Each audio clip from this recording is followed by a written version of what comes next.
সাদাকাতুল ফিতর আমরা আদায় করব। কারা আদায় করব এটা আমাদের জানা দরকার।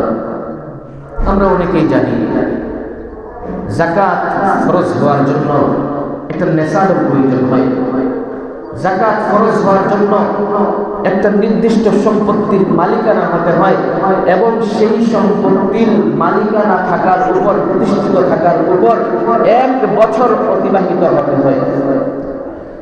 কিন্তু যাকাতের বিপরীতে সাদাকাতুল ফিতর ওয়াজিব হওয়ার জন্য 1 বছর অতিবাহিত হওয়ার কোনো প্রয়োজন নাই।